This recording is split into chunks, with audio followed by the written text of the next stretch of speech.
Welcome to the OhSoSpurs podcast. Today we have a stellar lineup. We've got Sai over in Basel. How are you, Sai? Jim, Happy New Year. Happy New Year. We have the brilliant Sean Butler from Spurs Talk Show. How are you, Sean? Good, Jim. Good, mate. Great to see you. Great to meet Sai, and good to be back on with Jay as well. Thanks for having me.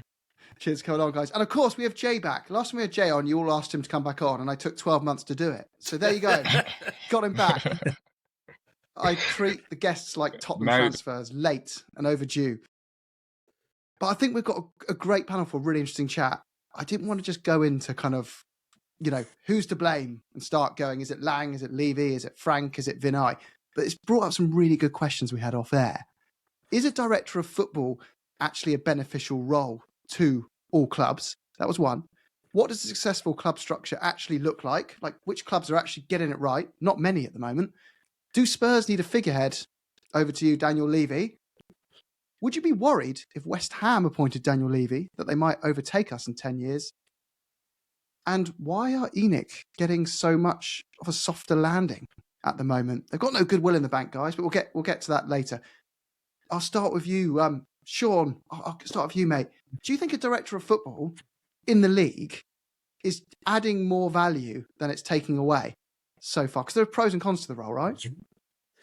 Yeah, there are. Look, I think 100% the game has moved in that direction for the long term with the rules around PSR, sustainability. Clubs have to be thinking beyond just what a manager wants. They have to be finding ways to create value, to be able to create trading balances, surpluses, and with that they have to obviously pivot into areas of the talent identification pool and their strategy around how to spend the money that they generate from ways that maybe a manager wouldn't care to, because unfortunately there's just the trend that we've seen for so long now where players that are signed for a football club are generally signed on traditionally between 4 and 6 year contracts, and a manager, what they might be given 3-year contracts, but I think the average tenure is about 18 months. And so the likelihood is that if you're signing a player, especially young players, then they're going to see 2 or 3 different managers within their first contract.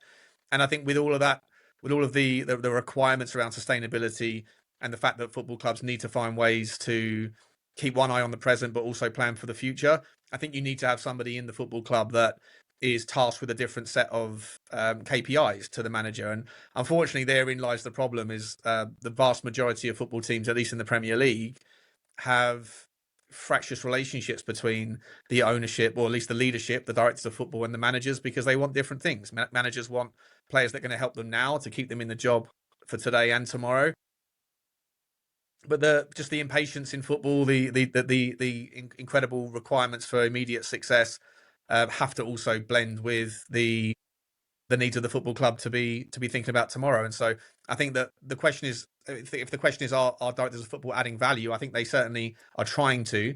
But I also think that managers are using them now as increasingly often and frequently as a shield for their own ineptitude or their own failures. I think we've seen so many examples in the last 3 or 4 months, really, and especially in the last week. Chelsea's Maresca using the board and the directors of football and the supposed or inferred sort of blocking or whatever of his priorities in order to leverage himself or engineer his exit, where he gets a nice juicy payoff. I think we've seen the same thing with Amorim and the problems at Manchester United. As we mentioned backstage, I think that Newcastle United, Eddie Howe, great manager, but hasn't had a good relationship with any director of football. Oliver Glasner's been calling out his board since Dougie Friedman left, and Steve Parish's inability to kind of back him. And I think even as a Tottenham fan, I think you can start to see that Thomas Frank is also, not to the same degree by any stretch of the imagination, but certainly starting to layer some of his commentary around why it is that the frustrations of the fans shouldn't just be felt by him. It's because there are other agendas that happen within football clubs, and yet the people that are responsible for those other sides of the agenda conversation, they are not in front of the media. They're not under the scrutiny. And so I think that managers, when it gets a little bit too much for them, they end up more often than not calling out the board, calling out the directors, and using that as a method to, first of all, protect themselves, but also maybe engineer themselves a nice juicy exit. So I don't know if that answers your question, I could talk about this for an hour, mate, but just as a starting point, I think that it's a necessary evil. But I think that there's in all likelihood for the vast majority of football clubs a conflict of interest between the two parties. Yeah, it's interesting, isn't it? You're quite right. There seems to be those clubs that have appointed the model. It doesn't seem to be working for as many as it is.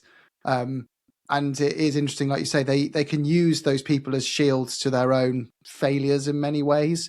If they can't make it work with players they're given, it's because it's the player I didn't want. If it does, even if it is the player they want, it often can just be labelled as excuse. I didn't get enough of them, though. There's endless excuses they give. Conte, in a way, kind of insinuated it was upstairs, not himself anyway, that the reasons he was failing too. Jay, do you feel with Spurs, though, we've got a director of football, and it does work at some clubs. We've got Johan Lange. I want to ask you two questions. Do you think it's a coincidence that him and Thomas Frank both are from Denmark and they work together at Brøndby together? Do you feel that appointment was made on true independent evaluation, or do you think there was a little bit of, helping each other out, mates? Do you think we've got the right director of football in place at Spurs to take us forward? Are you confident if Frank was to move on, that Lange could continue to run it with someone else, or do they both need to handle this situation as a duo and go down together or succeed together? I'm a open with just because I'm paranoid doesn't mean that people aren't out to get me. So, like, in relation to what you're saying, it's just one of those where you're like, coincidences are one of those things. I think it's probably good to look at it like this. Frank didn't get the Chelsea and United jobs. Yeah. As an intelligent man, one might go away from those and say, what did I say in those interviews that caused me to not get the job? And then when the next time you interview for a job, a la Tottenham, you're going to say stuff that maybe is true or isn't true in relation to that. So on the one hand, I'll say, yeah, the coincidence is there. I think he was outwardly seen as a very good manager, one ready to take the next step. But if you're going to critique, you should be maybe look at some of those other clubs, the Chelseas, the Uniteds. They interviewed him and they said no. They said, nah, he's not the guy. We interviewed him, and with Lange in charge, maybe with the benefit of those interviews, maybe because Lange was in charge, I don't know, maybe a little bit of column A, maybe a little bit of column B, you end up with him getting the job. Now, there's an essence of Mourinho with this to me, in as much as when Mourinho came in, he was waxing lyrical about the squad. When Frank came in, he was waxing lyrical about the squad. 6 months later, and now you're saying this and that, and we have this problem, that problem. This is where we're at. I remember, because I went back to look at it, before we played Villarreal, I looked at his comments, because I was like, what point could I say he'd say something that I might notice? And I was like, his first Champions League game.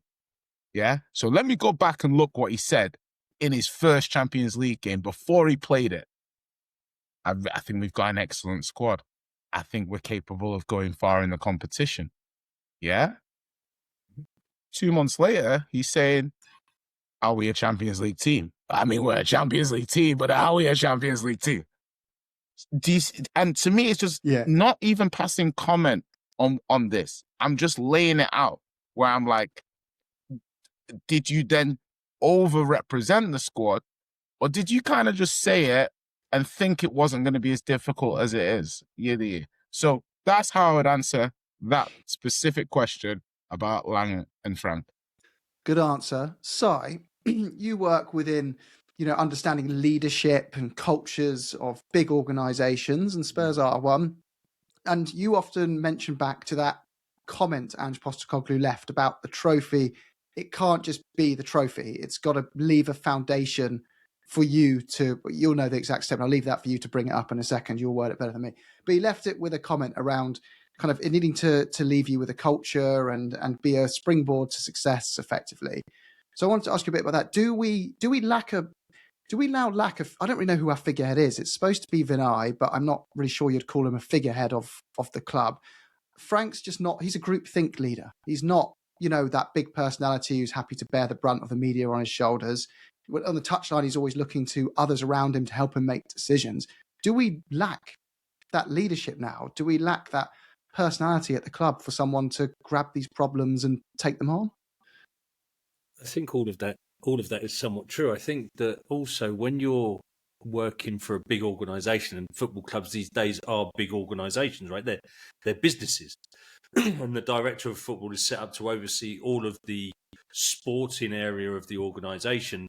And with any big organisation, you would have that and sub-departments underneath, of which the first team would be one of those. I think what we're lacking at the moment is I don't think there's any clear direction. What's the strategy? What's the goals that we're talking about? What are the common ends that we're working towards? If you're working in a big organisation, successful ones have very clear roles and responsibilities. They come back to Sean's point about KPIs. What are you measuring? What are the lagging indicators you're measuring, i.e., what's happened in the past, and therefore what's that going to predict for your future? What is the manager responsible and accountable for? It feels like at the moment that there's just nothing there with us. It doesn't feel like anybody's got any sort of drive, any sort of goal, any sort of... at least with Postecoglou, you knew what he was about, right? Whether we were playing kamikaze football and Pedro Porro was left on his own for 3 games on the trot at right back, it was sort of like you knew what you were going to get, and you knew how he was going to go out and play the game. I think at the moment we just don't know, and that's got to be part of the senior management team not coming together to have a cohesive policy about what type of football we want to play, and that has got to come down between the sporting director and the manager. That's key there. If you look at the successful ones, you look at the way Man City perform, even when Eddie was at Arsenal with Arteta. They were aligned on the goal, where they were going, the strategy, what sort of players were required, and they worked in harmony with each other. The tension you get is when you start to get friction. So when the manager feels that the short-term aims aren't being delivered by the longer-term strategy of the sporting director, that's when you start falling out. That's when you start getting into real issues in terms of the manager feels like he's handcuffed and can't play the way that he wants to play, or doesn't have the players to do the job he wants to do. But let's be real as well. For years, decades, managers have fallen out with directors at clubs. It's not just the sporting director.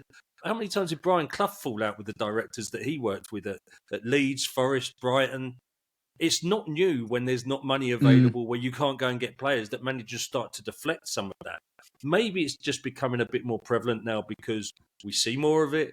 It's all over social media. Managers are more in front of the press, and there's that necessity to have that dialogue with the fans, and there's more need for that sort of conversation to happen. But I just truly think that they haven't sat down and said, this is the direction, this is where we're at, this is our strategy. And then what are the tactics that we need to deploy in order to get that? Whether it's, develop the youth, buy in players, and move players on. There doesn't seem to be any real coherence to it. It just feels a bit like people use David Brent analogies all the time for incompetent leadership. But the American version of The Office, Michael Scott, have you seen that? Where one of the jokes of his personality is he hates making tough decisions. He'll avoid them like the plague. And so he gets into one situation where he doesn't want a subordinate to take his old role, and he doesn't want him to be above him either. So they have co-manager roles. And it just feels like Spurs are going through these loops of weird things like, oh, I don't know who we should have as our leader. Can we just have both? And they put Vinai and Levy next to each other, and they're looking at each other going, I think that's your job and that's mine. But we both like red wine, so we'll be all right. And it obviously ends in disaster. And then you go, two directors of football. Consistency, Jim. This is the point, right? So when Vinai came in and took the reins and they got rid of Levy, and this is where maybe we'll get onto it a little bit later about Enoch getting a soft landing. They did quite a good job at pointing the finger and saying it was Levy's fault, and they did quite a good PR exercise at the start, getting in front of the cameras, doing the interviews, and I think that was the parachute that gave them the soft landing. But where are they now? Well, they've got to face the music now, don't they, guys? Like, sure, you've been saying it for ages. I know we all actually have here, Jay as well, so as well, guys. We've all been saying this. Everyone was so fixated on Daniel Levy being the issue of all our problems that when he was gone, the money, coffers were going to open up, all the decisions were going to be sensible, and we were on the springboard to just spending loads of money and getting all great players in really early in the transfer windows and all that stuff. None of that's happened so far. Has this exposed what we've been saying all along, Sean, that maybe it wasn't Daniel Levy that predominantly was making decisions that he kind of got the finger pointed at for? Yeah, look, obviously, I think anyone that's followed my sort of content philosophy, I've tried to call it as I see it. I think there's a lot of, I think the easy, low-hanging fruit of frustration and aggression was always aimed at Daniel Levy. The absence of him doing that means there's like a vacuum, a power vacuum within the football club that's currently being occupied by a lot of number twos that are not ready to make those tough decisions. I think, Jim, you just touched on it with regards the co-directorship. I think that was Vinai's first opportunity, and he made a really weak decision to try to give two people the job. It was never going to work. With regards to the fan base's frustrations at Daniel Levy, he definitely offered opportunities for the fans to throw mud in his direction, to throw the frustration. There were certainly weaknesses within his profile of skill sets. I certainly think that the inability to delegate is a massive issue. I think as the club grows and becomes whatever they think it's worth, 2-3 billion, whatever, you know, the facets of the game, the facets that a football club needs to incorporate into their strategy expands to the level that it has. I think it's ridiculous to assume that one person can do it all. So the inability to delegate is certainly a weakness. I also think his negotiation style that was often, you know, lauded by the media as being this, you know, unbelievable negotiator, this, you know, like boss in the boardroom kind of thing. I never saw it that way. I think that if you only have a relatively few amount of counterparties with which you can do business in terms of football trading, then to go into every negotiation with a zero-sum approach where someone has to win and someone has to lose, I think that can be exhausting. I think you can burn a lot of bridges. So I'm not going to sit here and pretend like he wasn't faultless in his efforts, but I certainly think he got too much of the kind of the short end of the stick when ultimately, like I think you were alluding to, Jim, the ENIC, you know, the ENIC 2.0, ENIC 1.0, they hid behind him, used him as the shield, and then he would in part use the managers as a shield whenever things would go wrong. But things were inevitably going to go wrong if you can't keep up with the Joneses, and the Joneses changed very quickly over the Abramovich, starting with Abramovich, and then more latterly Manchester City, and then other things, other iterations of it. And I think that a lot of Tottenham fans never really, I think they always, to their mistake, in my opinion, with respect to them, I think that they always thought that the reasons why they were frustrated with Tottenham started and finished within Tottenham's control, with factors and actions that were within Tottenham's control. And unfortunately, a lot of things that will dictate your ability to find success are outside of your control in football. PSR, if you to win, everyone else has to lose, etc. So you have to incorporate the analysis of what's happening outside of Tottenham within your analysis of who's to blame. What I would say, I know I'm rambling here, so I apologise, but just with regards to the new iterations of ENIC, I think it has shone a light on, to some people that are willing to approach it from a new perspective, that, you know, nothing really has changed, right? They've said they'll put some money in, right? We want to win as much as you guys do. They had 25 years. They had 25 years to ask Daddy Joe to put in more money. Daniel Levy went to Joe Lewis and asked for more money, and he was told no. They've already, in the first big thing that happened under the new, you know, majority owners, the whole PR exercise, the rebranding, they took out a payday loan for 98 million rather than putting the money into the club, whatever it was, 90 million, rather than putting money into the club. They then said, here's 100 million, we'll give you more if you need it. 100 million doesn't touch the sides. And I think that they thought that 100 million would be enough to placate and to satisfy Tottenham fans that their version of ownership is different to the previous version. Whereas I think what the elephant in the room is that we got some insight, whether it was real or otherwise, but we got some insight into the colour of the money of the people that may have wanted to buy us, or that at least had expressions of interest. We saw that leak from Martin Lipton that the tech bro guy wanted to put in 1.5 billion of working capital into the football club. How true that was, I don't know, but at least it gave you some insight as to an alternative mechanism of ownership, whereby you could see real ambition, similar to what you've seen from the likes of Abramovich and Man City's owners and all those sorts of things. And I don't think that ENIC 2.0 is any different to ENIC 1.0 because, you know, the apple doesn't fall far from the tree. Jay, I've got a question for you there, mate. Do you think Spurs would be better off having Daniel Levy as chairman with, let's just say, Qatar backing him, or no Daniel Levy as chairman? Let's just say who's so we say Tony Bloom in charge with Enoch backing him. Okay. Oh, it's good question. That.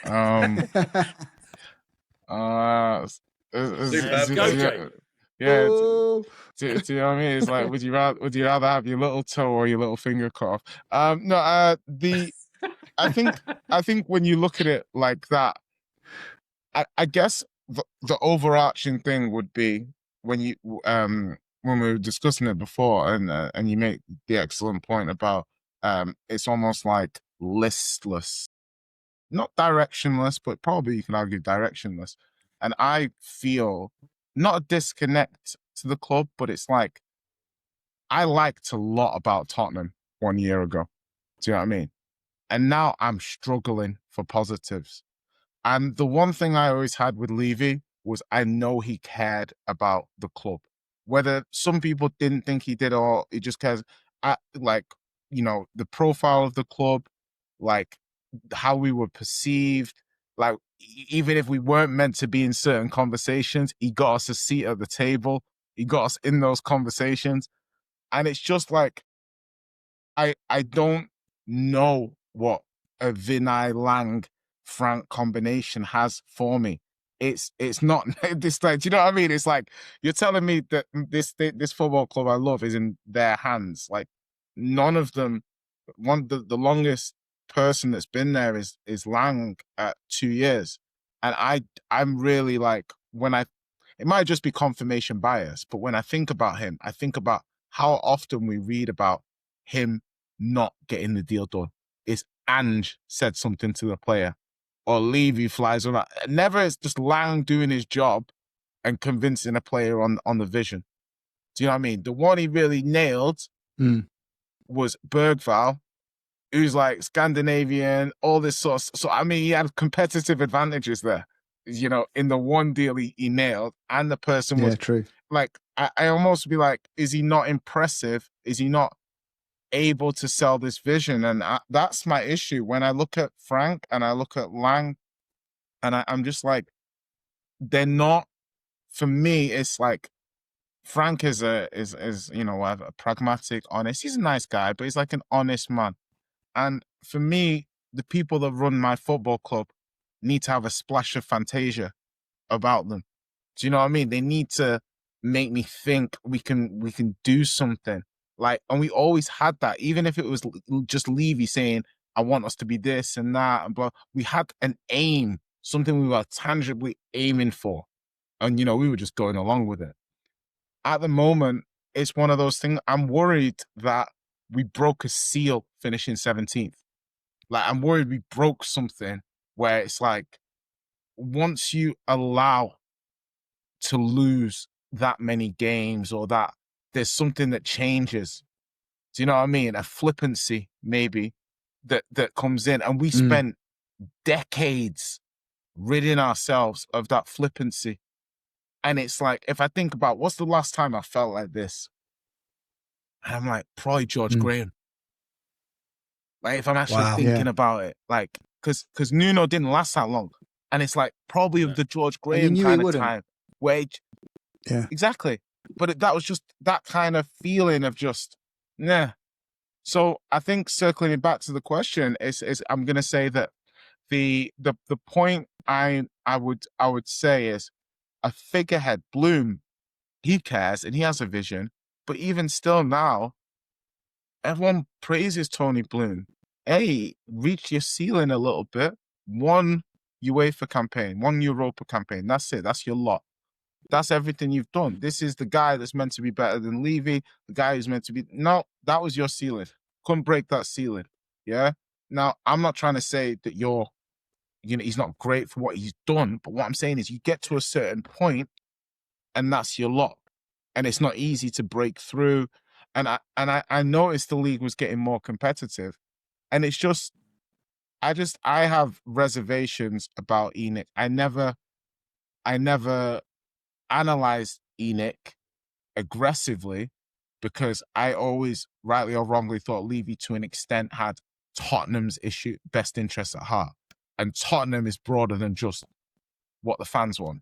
It's, money, stadium. It's Tottenham. I feel he had Tottenham's interests at heart. Happy with that. Well, he's gone. He was home and away. I'm like, who has Tottenham's interest? He travelled home and away. Like him or lump him, and you can think he was rubbish, and he's in it for the money and all that stuff, because he is. Ultimately, he's in it for the big sale day, right? But he took a lot of pride in certain things that other chairmen not all do, and he travelled to home and away games. And I know it. I probably can't say who's shared this information, but I've seen it firsthand. The guy invested significant amounts of the club's money into local charities in the North London area because he had an invested interest. He wanted to leave a legacy in the local area that was beneficial to Tottenham. And since he's gone, I know that has changed.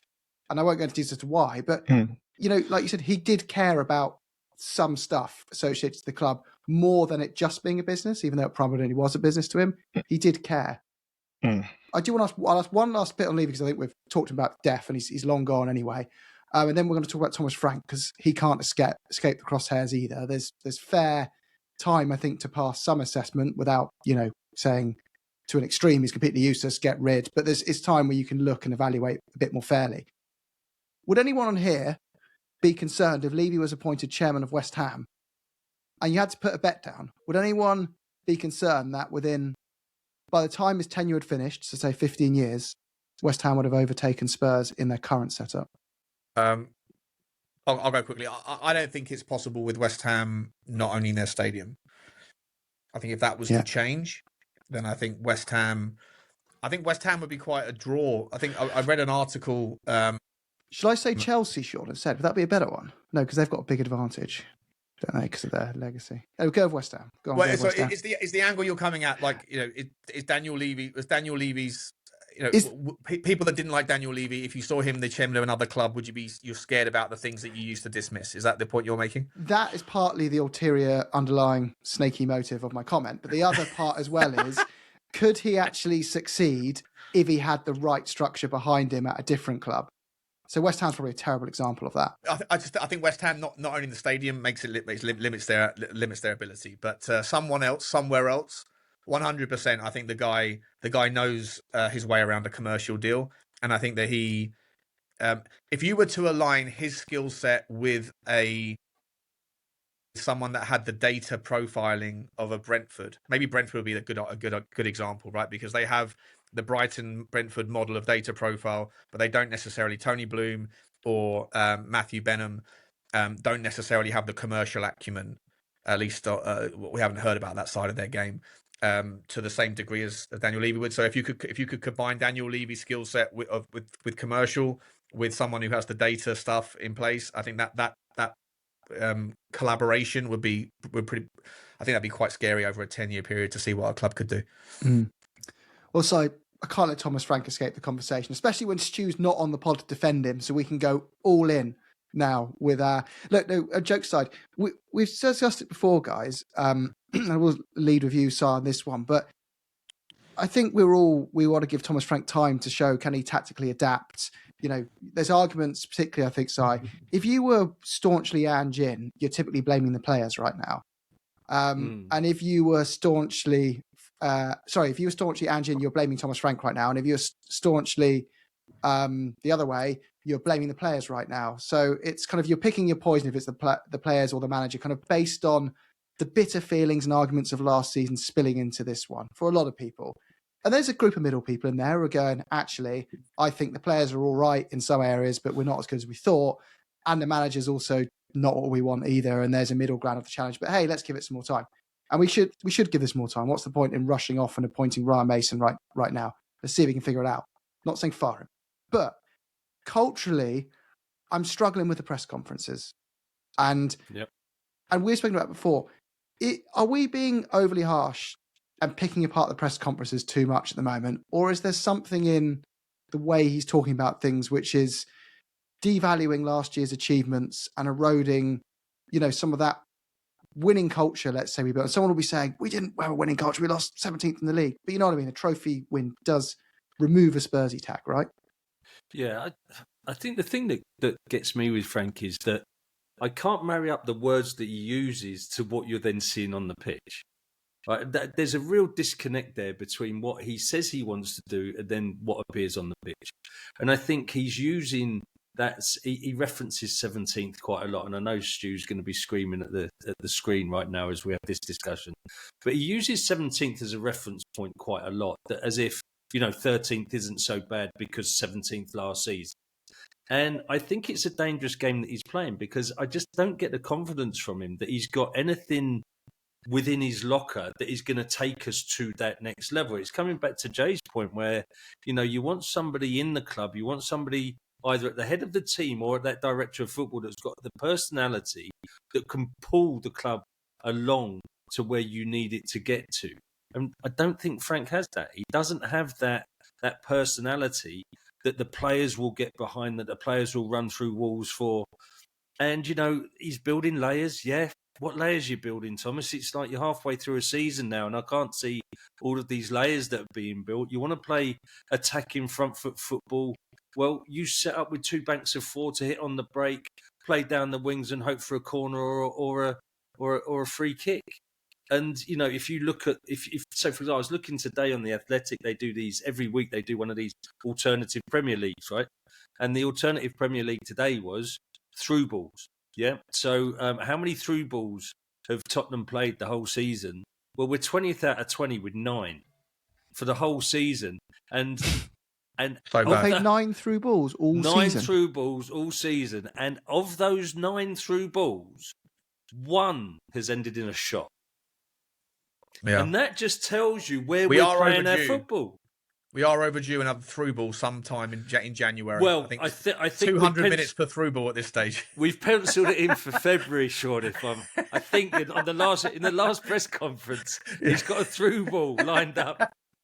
After a long throw, we're having a long throw and then a through ball. So nice, perfect. But it just goes to show when you've got Man City, I think, with 71 through balls for the season, and they're top of the league for that. And then then you got your Arsenals, your Chelseas, your Man.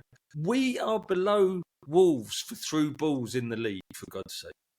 I think West Ham have got 3 times as many through balls as we have. Something like that, yeah. But it's... Yeah. And I know that all of these indicators people can pick apart in their own right. Yeah, in isolation, they don't mean a lot. It's like XG doesn't mean a lot in its own right for one game. But over a period of time, they tell a story. And that's telling a story big time. Have you seen the data? I pulled some data on a show I did last night and today regarding progressive passes. So the narrative amongst some part of the fan base right now with regards to who's to blame. Is it Thomas Frank's football? Is it the squad's not good enough? His hands are tied behind his back. He can't do anything more. These players are terrible. And they point to this. We need a midfielder. The progressive passes thing is a problem. So I looked at the progressive passes data. And this season, there's only 3 players in the Tottenham squad, the entire Tottenham squad, that have on a per 90 basis provided more than 4 progressive passes per 90 over the season so far. Last season, over the entirety of the season, 13 players had in Ange Postecoglou's squad had completed more than 4 progressive passes per 90. So 13 players versus 3. And the 3 players that are above the 4 in this season, 2 of them are fullbacks in Pedro Porro and Destiny Udogie. Destiny Udogie obviously not reliable with his injuries. And the other one is Xabi Simons, who doesn't even play that much. So there's more data behind it, but for the sake of brevity, just the takeaway I think is pretty clear that if Tottenham Hotspur did want to play more progressive football, then it was possible last season. And we're not. It happened last season. It is possible this season as well, but it's by design, in my opinion. Obviously, everyone knows we would like to have better players, but the notion that we're not capable of doing anything more than we are is just. For me, it's for the birds. I think it's a silly notion. But yeah, it's there's stat, isn't there, around the progressive passes? From Jordan Henderson versus us. He had the 10, and our whole midfield had 7. And then someone's saying, "Well, we need to sign a progressive midfielder as a rebuttal," and I was saying, I guarantee you, if they had Bentancur in Jordan Henderson's role and we had Jordan Henderson, those stats would be reversed. Bentancur last season averaged 5.5 progressive passes per 90. This season, he's 2.3 progressive passes per 90, half as much. Same player. What, has he become half as good, or And this is post his injury. Last season was after his injury as well. So the Yeah. people that say, oh, he's not the same player since his injury, but that stat last season was after his injury. So it's by design. He's not being asked to do it. Mm-hmm. I think you can look at it technically in terms of how we're funneling the ball out wide. We're funneling the ball to the Porro, to the fullbacks. And I think when you look at it as well, it's like the quality differential. And I guess this is how a big club declines. Because you look around one day and you look at the quality and you're like, how did we get here? Do you know what I mean? And I'm looking at some of these players now.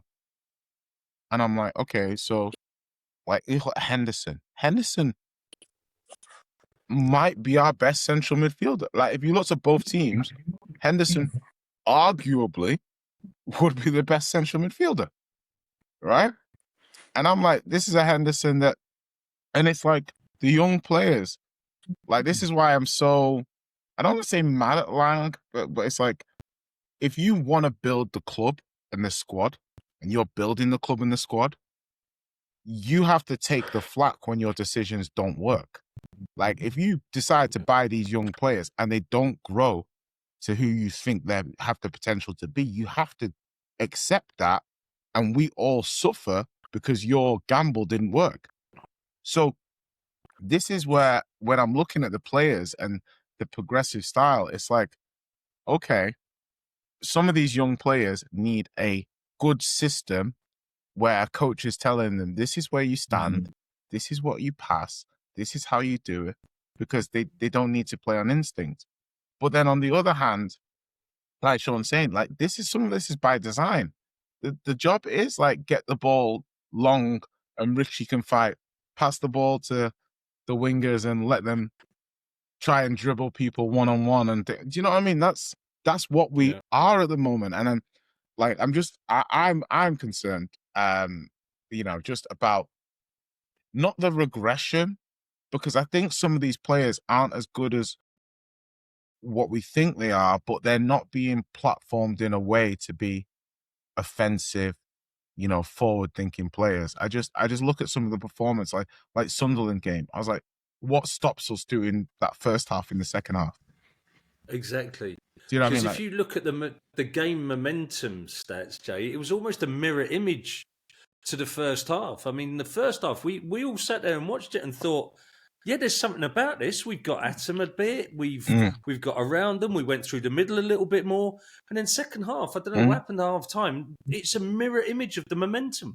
And to your point, Jay, it's like this time last year, we were extolling the virtues of the young players being forced to get exposure in big games, and this was only going to move them on, right? It was only going to give them experience to get better. It was only going to build their character. And now we're looking, to your point, we're looking around this season going, well, what the hell's happened? Because these players should be twice the players they were last year. And they're not. They may be the same players as they were last year with other teams moving past. Maybe some have regressed a bit, but no one's really kicked on. And that's the worrying thing, right? Because it's the system that's curtailing their development for me. We did a pod with a guy called Sean who runs The Hive, the Brentford podcast. Really nice. Like if you watch that, he's the most mellow, mature guy I've ever met. Just so level-headed and calm. And I was asking about like at Brentford, like what things did you see that you're also seeing translated to Tottenham under Frank? And he said one of them is the regression of the young players. I was like, what do you mean? I thought it was good at young players.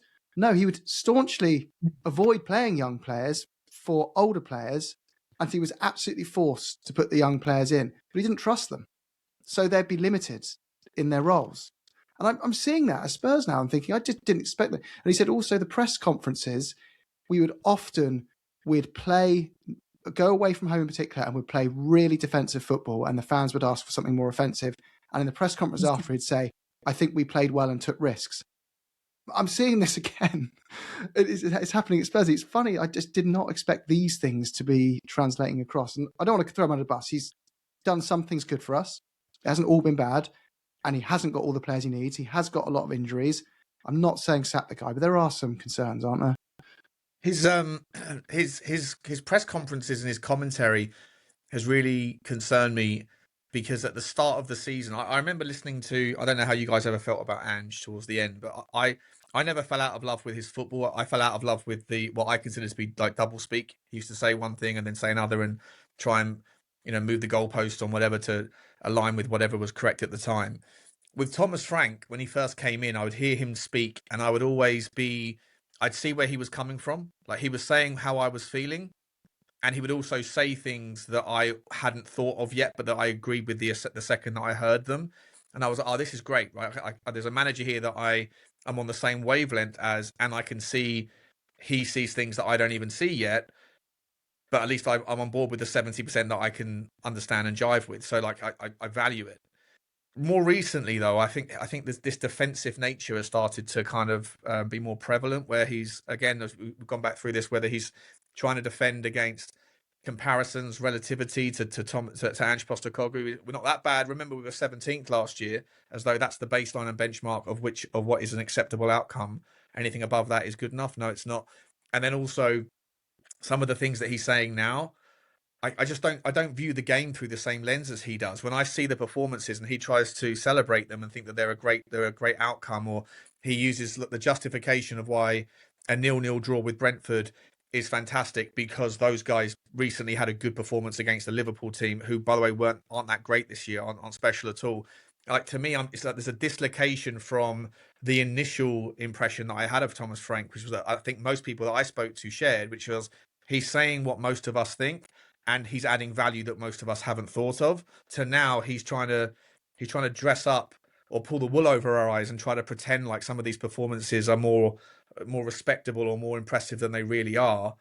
And that, I think, is I don't know why he's doing it, or maybe he's right and we're all wrong, but I think ultimately it comes down to something around the pressure and the goldfish bowl that is a mid-table, mediocre, small team mindset manager moving into a more of a highly scrutinized environment.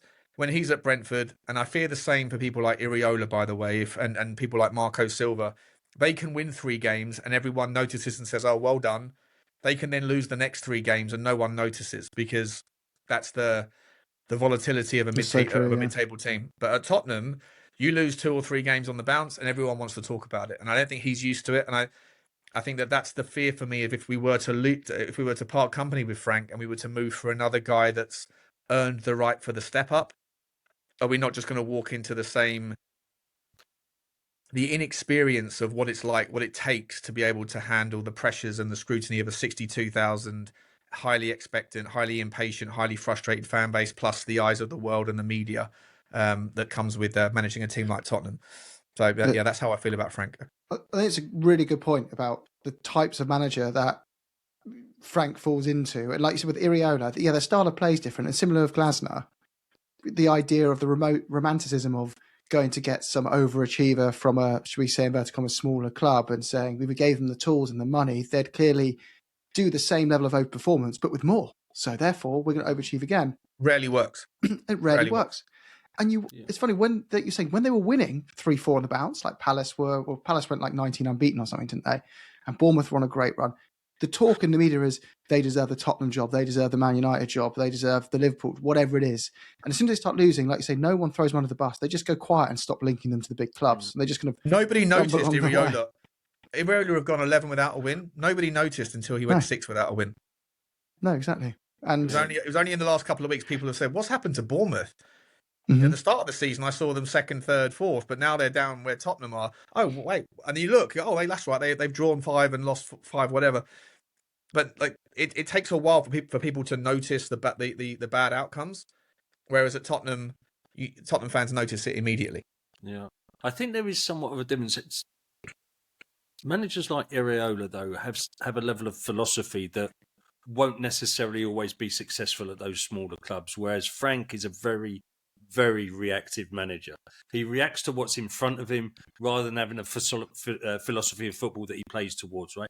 And I think that, Sean, is part of his issue, is that he's used to 1 game a week, at a push 2 games a week if there's an FA Cup or a League Cup in there. And he has a week on the training pitch to then prep for the opponent.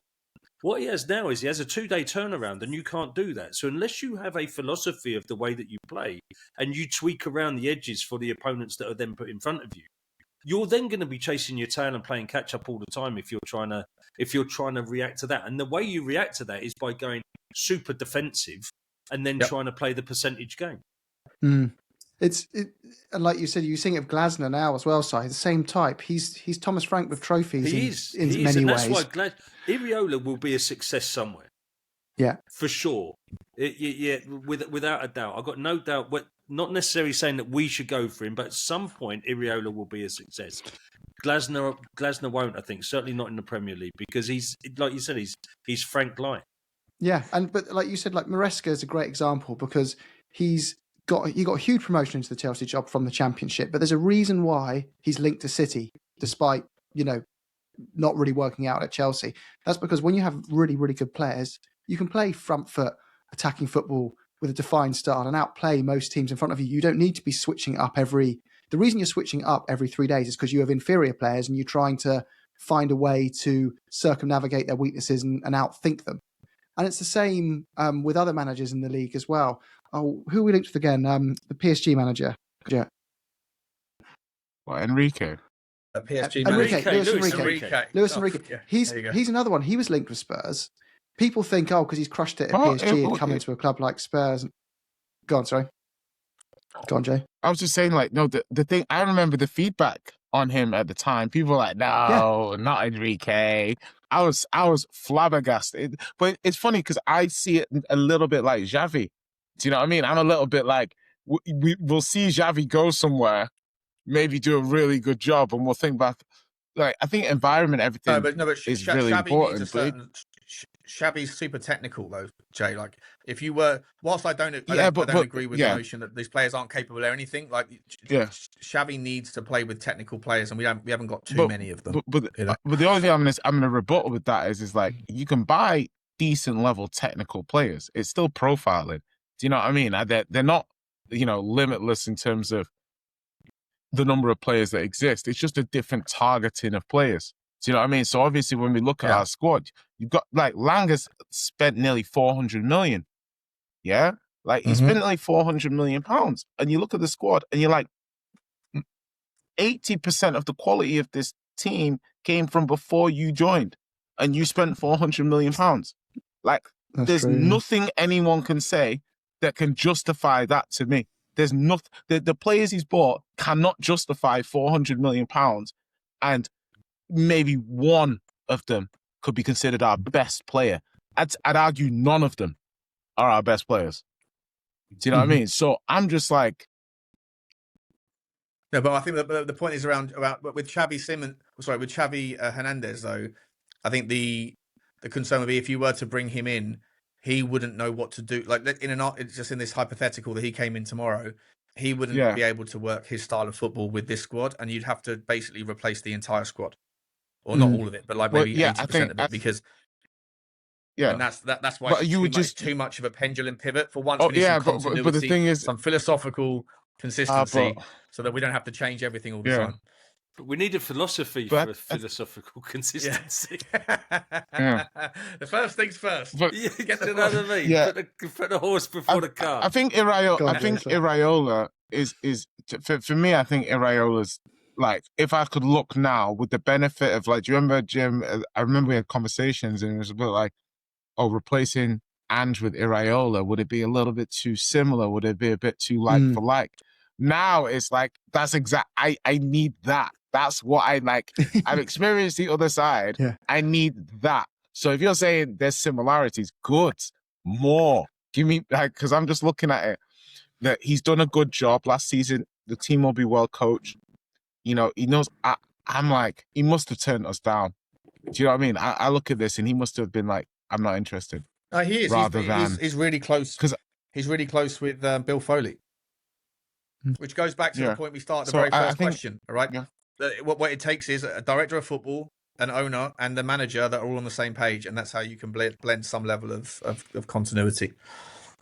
But then it makes it difficult because, someone's got to have the say on who's coming in. You've got three people who need to align on every major decision. It's Yeah. and you've got to find some other profile. You limit your options because you've got to find some other profile that also fits the other two. Okay, so let me ask you this then. So here's two combinations that could fix Tottenham: Pochettino and the director of football that was in charge when he was here, who's currently out of work, Paul Mitchell. Paul Mitchell, yeah. Mitchell, or Ralph Rangnick and Nagelsmann. Those guys are like peas and carrots. You know what? Yeah, it's good. Oh, I really Nagelsmann. Ooh. Like, Nagelsmann to me, like, just in terms of there's a few coaches that have his kind of like just I want to say fun, like he like with the like De Zerbi's probably another one. Like it's just in terms of that positional attacking, just really good coach, maximizer of players and playing style. I really like that. I will also say though, Poch in the Chelsea job, I was thinking when he was coming in, I was like, is he kind of like a busted flush? Is he kind of done at this level? And I think he kind of showed me, like he actually reassured me more in his quality than I thought when he was going in. Do you know what I mean? To me, he came out of Chelsea with a good, his reputation kind of decent, redeemed, like solid in my eyes. So when we got Ange, I was saying I wanted us to move forward from Poch. But in terms of Poch now, I would definitely, if things don't improve, he would 100% be a very good option. I don't buy this don't go back kind of thing. I'm just like, he's a good coach, and he would get the most amount of leeway and goodwill that any manager He would get the most ever leeway, get at Tottenham for sure. Yeah, and that's the thing, and that's what you probably need in this instance. It's not necessarily a quick fix, whoever it is. So the person who would get the most leeway and allow for the most amount of, we're trying, we're working towards it, he cares about the club, that might not be the worst decision in the world. And that would be the biggest PR offensive from Enid, right?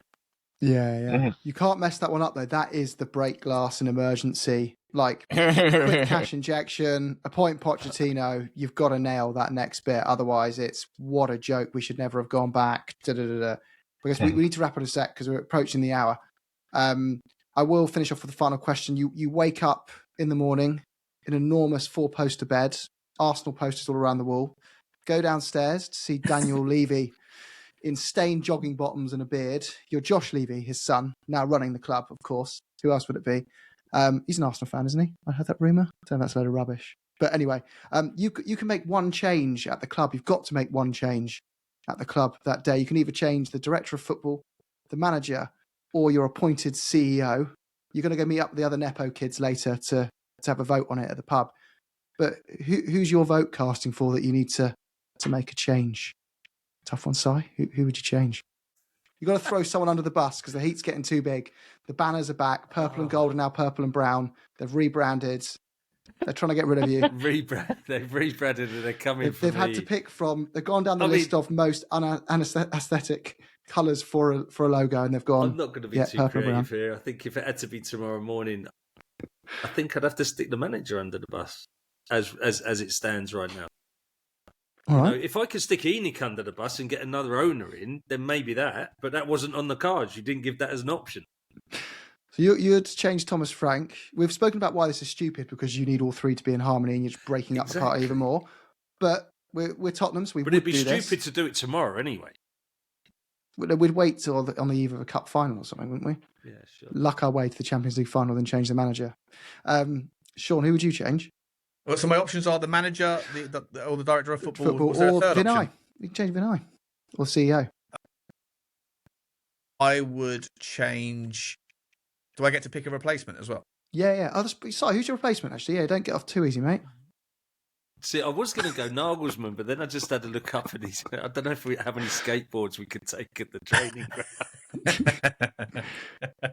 I don't know what it would look like unless he won the league. How do you get away with a motorised skateboard manager coming in every day? I don't know, mate. I don't know, but I guess out there at the moment, probably Nagelsmann. I mean, the romantic one's Poch, isn't it? But I'm different to you, Joe. I don't think go back. I think there's always the rose tintedness of the previous piece, and that's dangerous. But yeah, so probably Nagelsmann, but Poch would be the heart. What are you, Sean? I would probably choose the director of football. I think get rid of Lange, and if I could pick anybody, I'd go and get Louis Campos, and then give him the keys to the kingdom. Let him build his future dynasty, and build a man a statue. You know, that's what I would do. Just quickly on the Pochettino thing, I actually want to see him come back, but not for the same reasons as Jay does. I think that the fan base has never gotten over him. It's an itch that needs to be scratched, and I think that we almost. If he was to come back, I don't think it would work. But I feel like a massive part of the problem at Tottenham Hotspur is the expectations of the fans that were artificially set at a very poor point in time when we got to the Champions League final and failed to win it. And I think that it was like buying Bitcoin at the top and then watching it fall 70% in your face and then resenting the asset class because you were a fool to get on board something that that was never really where you were in the valuation metrics, if that makes sense. And I think that people will always hold every manager to the flame of Pochettino. And I think that what he inherited, what he built, I think there was a lot of it was a perfect storm of variables that suited everything at the time. The movement to Wembley, then the stadium, the players that came in, they were all harmonising. There was other teams that were going into their own rebuild. I think if he came back, it probably wouldn't work. It wouldn't be the same.